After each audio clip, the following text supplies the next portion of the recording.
নমস্কার, আমি ডক্টর বোধিসত্ত্ব খান চলে এসেছি সহজ শেয়ার বাজারের আরেকটি নতুন এপিসোড নিয়ে। প্রিয় বন্ধুরা, আশা করি সবাই ভালো আছেন এবং সুস্থ আছেন। কিন্তু বাজার তো আমাদের সুস্থ থাকতে দেবে না, বিশেষত যারা ট্রেডার তাদের কিন্তু কাঁদিয়ে ছেড়ে দিচ্ছে, বিশেষত নিফটি এবং সেন্সেক্সের এক্সপায়ারিগুলো।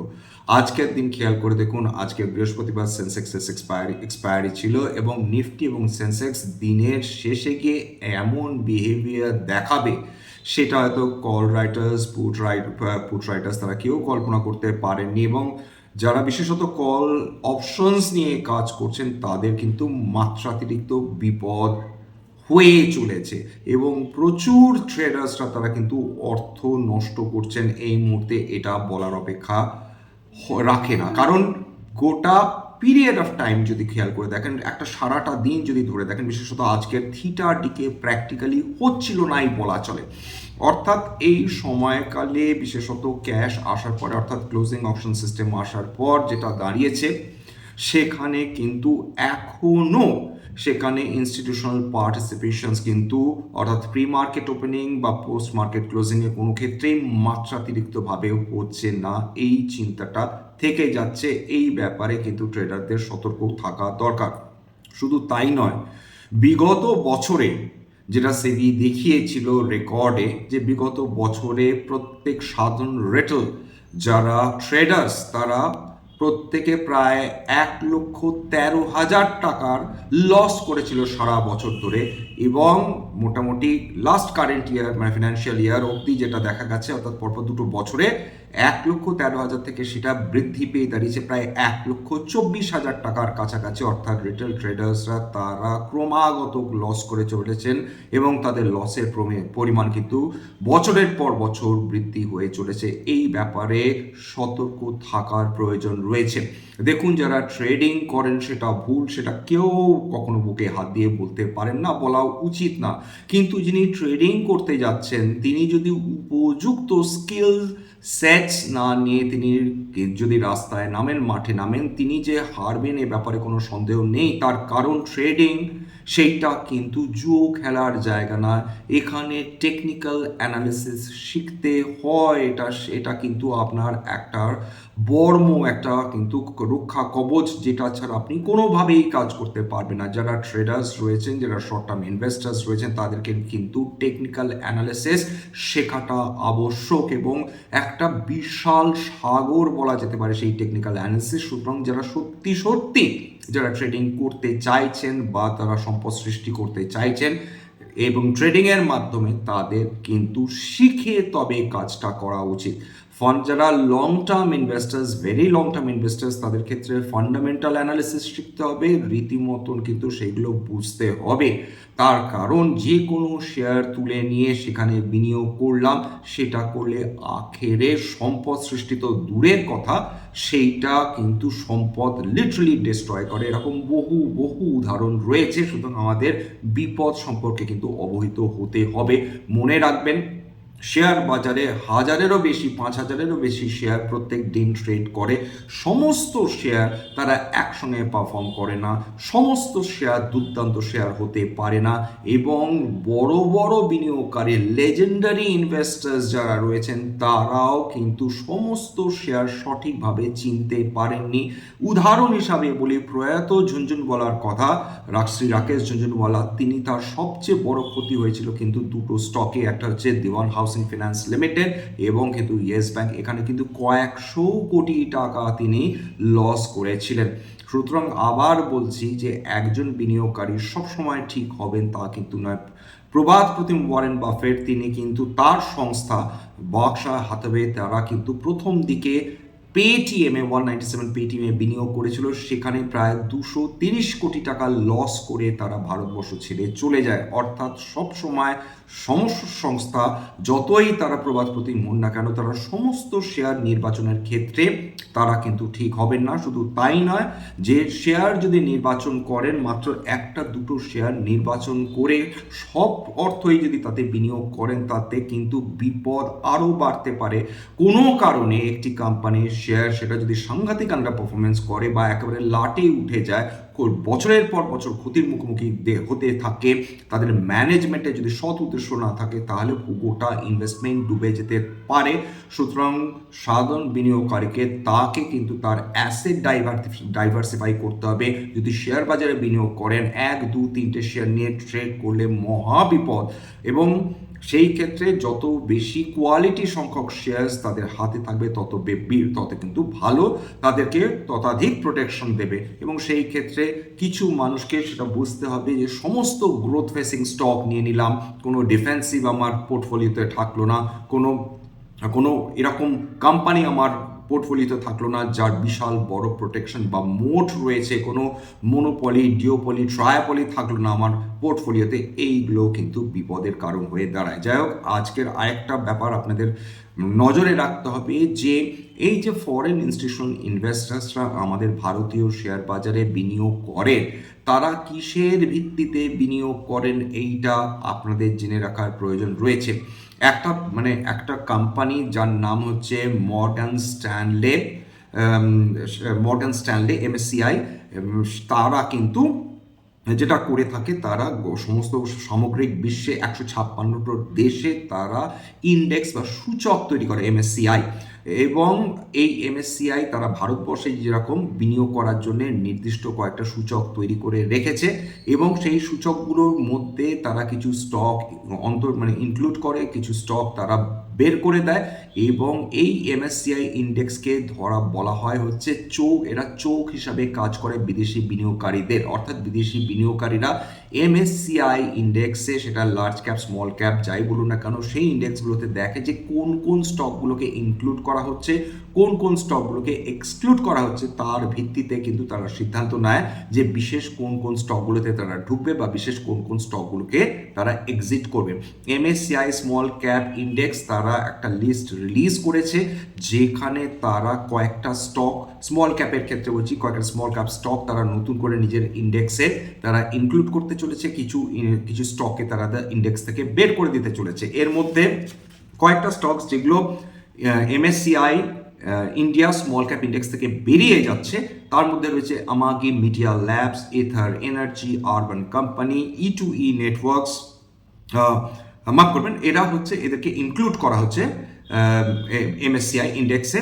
E2E networks, Dalmia Bharat, clean max, enviro, energy solutions, সেট ম্যাক, mechatronics, sky gold and diamonds, embassy developments, L&T technology services, Rubicon research প্রভৃতি। আমি নিশ্চিন্ত যে এর মধ্যে 2 বা 3টে কোম্পানি বাদ দিয়ে আপনার অধিকাংশই নাম শোনেননি।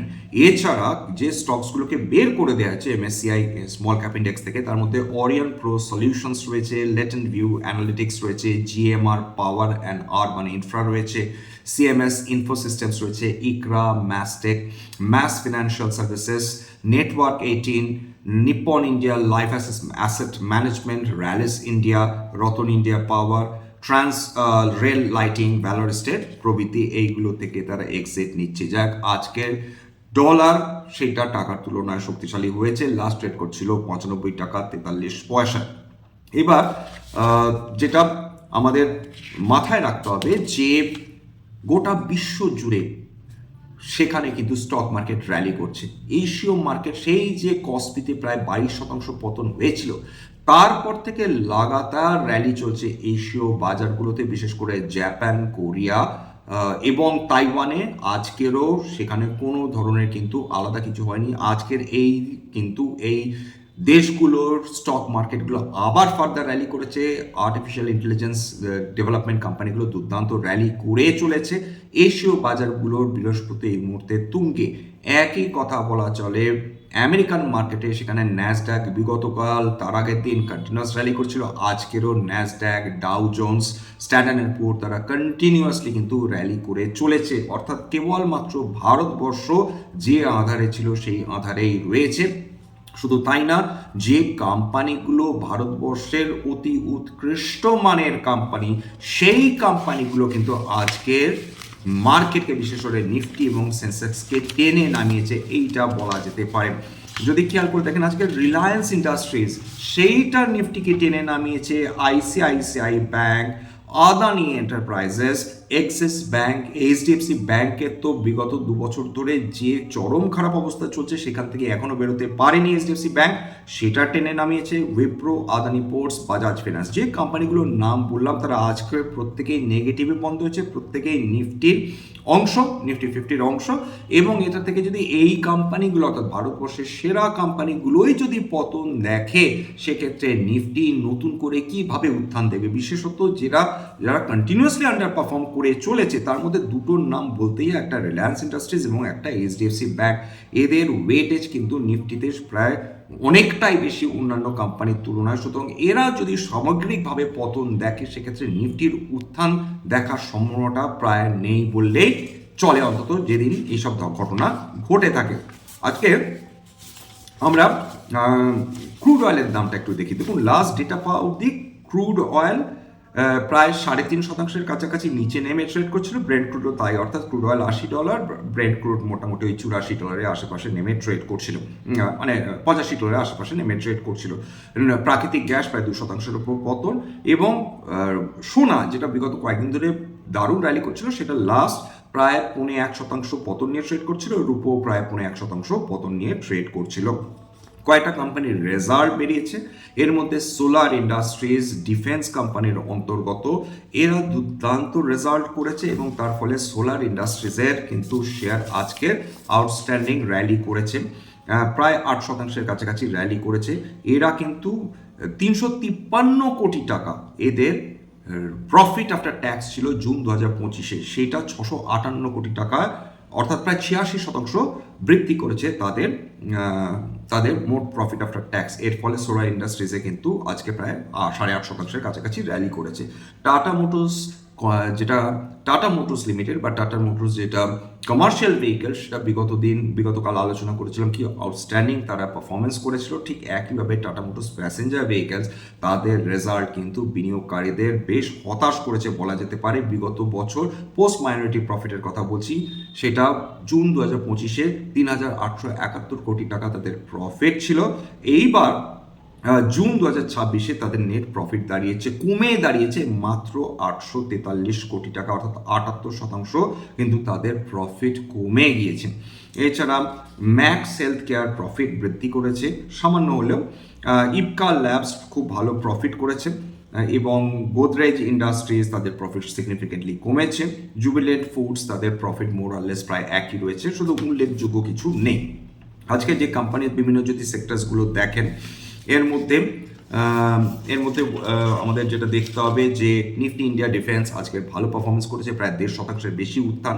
এর মধ্যে যারা আউটস্ট্যান্ডিং মিশ্র ধাতু নিগম বিগত কয়েকদিন আন্ডার পারফর্ম করছিল, আজকে ঝেড়ে একেবারে উত্থান দেখেছে, সেটা প্রায় 8.91% উত্থান। সোলার ইন্ডাস্ট্রিজ 8.51% উত্থান। সায়েন্স ডিএলএম এরা 5.69% উত্থান। নিফটি ক্যাপিটাল মার্কেট হালকা পজিটিভ, এবং মোরালেস বলা যেতে পারে যে নিফটি ক্যাপিটাল মার্কেটস বিগত কয়েকদিন ধরে আড্ডা পারফর্ম করেছিল, সেটা আজকের কোনো মুহূর্তে সেটাকে আটকাতে সক্ষম হয়েছে। এছাড়া নিফটি স্মল ক্যাপ সেটাও পজিটিভে বন্ধ হয়েছে 0.27%। এর মধ্যে নেটওয়েভ টেকনোলজিস, যেটা আর্টিফিশিয়াল ইন্টেলিজেন্স, যেটা সুপার মানে এইচপিসি হাই পারফরমেন্স কম্পিউটারের সঙ্গে যুক্ত, সেটা প্রায় 7%-এর উপর উত্থান। এছাড়া সারদা এনার্জি প্রায় 7%-এর কাছাকাছি উত্থান, এবং গোদাবরী ইস্পাত সেটাও প্রায় 7%-এর কাছাকাছি উত্থান দেখে ফেলেছে। একটু সোলার ইন্ডাস্ট্রিজের রেজাল্টটা সামান্য আলোচনা করার প্রয়োজন রয়েছে, এবং সেক্ষেত্রে দেখুন এদের রেভিনিউ বিগত এক বছর সাংঘাতিক বৃদ্ধি পেয়েছে। জুন 2025-এ 2,154 কোটি টাকা রেভিনিউ ছিল, সেটা দুর্দান্ত বৃদ্ধি পেয়েছে, বেড়ে দাঁড়িয়েছে 3,668 কোটি টাকা। এদের অপারেটিং প্রফিট মার্জিন বিগত বছর 535 অপারেটিং প্রফিট ছিল 535 কোটি টাকা, সেটা 1 লাখে বৃদ্ধি পেয়ে দাঁড়িয়েছে 1,015 কোটি টাকা। Operating profit margin significantly improve করেছে, 25% ছিল জুন 2025-এ, সেটা বৃদ্ধি পেয়ে দাঁড়িয়েছে 28%। এছাড়া ট্যাক্স কম্পোনেন্ট যে ট্যাক্স পার্সেন্টেজ, সেটা বিগত বছরও 27% ছিল, এই বছরও 27%। ওভারঅল কিন্তু সোলার ইন্ডাস্ট্রিজ বিগত বহু বছর ধরে আউট পারফর্ম করে চলেছে, এই কোয়ার্টারও কিন্তু সেটা আউট পারফর্ম করেছে। কম্পাউন্ডেড সেলস গ্রোথ বিগত 3 বছরে আহামরি কিছু নয় নিঃসন্দেহে, 12%, কিন্তু বিগত 12 মাসে 42% হারে এদের সেলস বৃদ্ধি হয়েছে, প্রশংসনীয়। প্রফিট গ্রোথ দেখুন, মানে সব দিক থেকে প্রশংসনীয়। 3 বছরে 30% হারে বৃদ্ধি হয়েছে, অ্যানুয়ালাইজ রিটার্ন 5 বছরে 45% হারে বৃদ্ধি হয়েছে, এবং বিগত 10 বছরে 27% হারে সোলার ইন্ডাস্ট্রিজের প্রফিট বৃদ্ধি হয়ে যাচ্ছে। খুব স্বাভাবিকভাবে এই কোম্পানি একটা লার্জ ক্যাপে, স্মল ক্যাপ থেকে একটা লার্জ ক্যাপে পর্যবেসিত হয়েছে। এখানে মার্চ কোয়ার্টার সঙ্গে জুন কোয়ার্টার 2026 যদি তুলনা করে দেখেন, সেখানে ডিআই পার্টিসিপেশন বেড়েছে 12.89%। তাদের শেয়ার হোল্ডিং ছিল মার্চ 2026, সেটা বেড়ে দাঁড়িয়েছে 13.36%। মার্চ 2026 6.59% ছিল, সেটা জুন 2026, এটা এফআইদের কথা বলছি, সেটা সামান্য কমেছে 6.39%। রিটেল পার্টিসিপেশন মাত্র 7%-এর আশেপাশে, সেটা এমন কিছু না। অধিকাংশ শেয়ার 73.15%, সেটা কিন্তু এখনো প্রমোটারদের হাতে রয়েছে। তার মানে প্রমোটাররা শেয়ার বিক্রি করেননি, মানেটা এটাই দাঁড়ায় যে তারা তাদের নিজেদের কোম্পানির প্রফিটেবিলিটি, সেলস, রেভিনিউ মানে ইমপ্রুভমেন্ট, এটা সম্বন্ধে তারা বহু বছর ধরেই ভীষণ কনফিডেন্ট। এবার সোলার ইন্ডাস্ট্রিজের একটু ফান্ডামেন্টালসটা বোঝার চেষ্টা করি। 1,80,000 কোটি টাকার কোম্পানি, এর স্টক পি বেশ এক্সপেন্সিভ, কিন্তু হবে নাই বা কেন? কারণ যে company quarter after quarter profit প্রতিনিয়ত বৃদ্ধি করে চলেছে, খুব স্বাভাবিকভাবে তাদের স্টক প্রি একটু বেশি হবে। ট্রেলিং বলছি 90.6, রিটার্ন অন ক্যাপিটাল এমপ্লয়েড 38.1, দুরন্ত। রিটার্ন অন ইকুইটি 32.6, খুবই ভালো। প্রাইস আর্নিংস গ্রোথ বেশ expensive 2.98, price to book value ভীষণই এক্সপেন্সিভ 29.2, কিন্তু এদের অ্যাসেট টার্নওভার বেশ ভালো 1.04, রিটার্ন অন ইনভেস্টেড ক্যাপিটাল বেশ ভালো 28.9, এবং ভীষণ গুরুত্বপূর্ণ যেটা সব কোম্পানির ক্ষেত্রে দেখতে হয়, সেটা হচ্ছে ফ্রি পজিটিভ ক্যাশ ফ্লো। 1,452 কোটি টাকার ফ্রি পজিটিভ ক্যাশ ফ্লো বিগত 5 বছর ধরে। এই বছরটা একটু খারাপ গেছে, নেগেটিভ 1,000 কোটি টাকার উপর কিন্তু নেগেটিভ ক্যাশ ফ্লো রয়েছে। এই কোম্পানিটা এক্স্যাক্টলি করে কি? এই যে ব্রহ্মোস মিসাইল দেখছেন, যে আকাশ মিসাইলস দেখছেন, এদের প্রোপেলেন্ট তৈরি করে দেয় কিন্তু সেই সোলার ইন্ডাস্ট্রিজ। এছাড়া স্পেস রকেট মোটর তৈরি করা, মাল্টিমোড হ্যান্ড গ্রেনেড তৈরি করা, মাইন্স, ওয়ারহেডস তৈরি করাতে এই কোম্পানি সিদ্ধহস্ত, এবং এই কোম্পানি হাই এনার্জি মেটেরিয়াল দিয়ে কাজ করে থাকে, এবং খুব স্বাভাবিকভাবে ভারতবর্ষের সুরক্ষার জন্য এই কোম্পানি অত্যন্ত গুরুত্বপূর্ণ। এবং মজার ব্যাপার হচ্ছে, এই কোম্পানি ভারতবর্ষের সবচেয়ে বড় ম্যানুফ্যাকচারার এবং সবচেয়ে বেশি লার্জেস্ট এক্সপোর্টারও বটে। 24% কিন্তু এদের মার্কেট শেয়ার রয়েছে, অর্থাৎ এক্সপোর্টের দিক থেকে যদি খেয়াল করে দেখেন। তো নিফটির দিকে আবার বলছি, আবার নির্জীব 24,395, 40 পয়েন্ট পতন। মজার ব্যাপার দেখুন, সেখানে সেখানে যদি সেন্সেক্স দেখেন, সেটা হঠাৎ দিনের শেষে 103 পয়েন্ট বৃদ্ধি, অর্থাৎ নিফটি সেন্সেক্সের মধ্যে যে ডিফারেন্সটা, সেটা কিন্তু বড্ড বেশি প্রকট হয়ে যাচ্ছে, খুব ডিফিকাল্ট হয়ে যাচ্ছে যারা শর্ট টার্ম ইনভেস্টার্স বা যারা ট্রেডার্স। অবশ্য যারা লার্জ স্কেলে মানে লং টার্মের জন্য যারা ইনভেস্ট করে, তাদের জন্য এগুলো বিশেষ কিন্তু বদার করার কথা নয়। যাক, নিফটি মেটাল আজকে কিন্তু আন্ডার পারফর্ম করেছে, 1% বেশি পতন। নিফটি অয়েল অ্যান্ড গ্যাস, সেটাও কিন্তু আজকে আন্ডার পারফর্ম করেছে, 0.73% পতন। কিন্তু স্মল ক্যাপ, মিড ক্যাপ এরা কিন্তু ভালো পারফরমেন্স দেখিয়ে যাচ্ছে। যে কোম্পানিসগুলো আজকে 52 সপ্তাহে নতুন উচ্চতা ছুঁয়েছে, তার মধ্যে ডেফিনেটলি রয়েছে গুজরাট ফ্লোরোকেম, সোলার ইন্ডাস্ট্রিজ, র্যাডিকো খৈতান। খেয়াল করে দেখুন, গুজরাট ফ্লোরোকেম, র্যাডিকো খৈতান এরা অল টাইম হাই। HFCL, এরা অপটিক ফাইবার তৈরি করে, এবং যে কোম্পানিসগুলো অপটিক ফাইবার তৈরি করছে বিগত 1 বছর ধরে যে সাংঘাতিক র্যালিটা দিয়েছে, সেটা কল্পনাতীত। এদের পারফরমেন্স দেখার মতন। 197 পেটিএম, 52 সপ্তাহের উচ্চতা। অজন্তা ফার্মা, লেন্সকার্ট, আর কেবল, আর্থ ইন্ডাস্ট্রিজ, ওয়েলস্পান কর, কেইয়া ইন্ডাস্ট্রিজ, বশ, এরা প্রত্যেকে কিন্তু ভালো পারফরমেন্স করেছে। এছাড়া ফার্মা বা হেলথ কেয়ার তারা ভালো করে যাচ্ছে। Aurobindo pharma all time high, Pidilite industries chemical, এরা 52 সপ্তাহে উচ্চতা। Sai life sciences all time high, Vijay diagnostics all time high, কিন্তু চলেই যাচ্ছে। এছাড়া লেটেস্ট যদি ইরান আমেরিকার খবর, সেখানে তেহরান বলেছে যতদিন ট্রাম্প ক্ষমতায় থাকবেন ততদিন কিন্তু আমরা আমেরিকাকে ক্রমাগত বিব্রত করে যাব, যাতে আর কখনো শত্রু আমাদের আক্রমণ করতে সাহস না পায়। অর্থাৎ এই মুহূর্তে একটা জিনিস বোঝা যাচ্ছে যে ইরান বুঝতে পেরেছে ট্রাম্প থাকাকালীন আমেরিকার সঙ্গে কোনো ভালো সম্পর্ক করাটাই মুশকিল, ট্রাম্প সেটা করতে হয়তো বা দেবেন না। যদিও দেখা যাক, কোনো নতুন যদি কোনো নিউজ আসে এই সময় যেটা শান্তির কথা বলবে, তাহলে তো ডেফিনেটলি ভারতীয় শেয়ার বাজারের জন্য ভালো। আন্তর্জাতিক বাজারে তেলের দাম সেক্ষেত্রে আরও নিম্নমুখী হবে, ভারতের অর্থনীতি সেক্ষেত্রে উপকৃত হবে।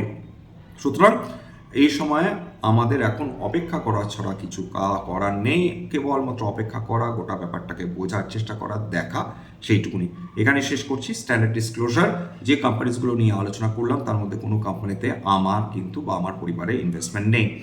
এবং স্ট্যান্ডার্ড ডিসক্লেমার, এটা কেবলমাত্র একটা এডুকেশনাল চ্যানেল বাঙালি বিনিয়োগকারীদের ইনভেস্ট অ্যাওয়ারনেস বৃদ্ধির জন্য। এখানে কোনো ধরনের কোনো শেয়ারের buy sell recommendation, suggestion, advice এমনকি ইনফ্লুয়েন্স করার প্রচেষ্টা নেই। আমার কথা শুনে যদি কোনো শেয়ার বা কোনো অ্যাসেটে বাই সেল সিদ্ধান্ত নেন, ক্ষতির মুখোমুখি হতে পারেন। সুতরাং সবসময় একজন সেবি রেজিস্টার্ড ইনভেস্টমেন্ট অ্যাডভাইসারের পরামর্শ নেওয়ার চেষ্টা করবেন বা নিজের ডিউ ডিলিজেন্স করবেন। এবং সবশেষে যেটা বলে থাকি, যদি এই ধরনের এপিসোড আপনার ভালো লাগে প্লিজ একটা লাইক করবেন, প্লিজ সাবস্ক্রাইব করবেন, এবং যদি সত্যি মনে হয় আমার বাঙালি ভাই বোনদের জীবনে একটুখানি ভ্যালু অ্যাড করতে পেরেছি, প্লিজ নিজের গ্রুপে শেয়ার করে দেওয়ার চেষ্টা করবেন। আজকের জন্য নমস্কার।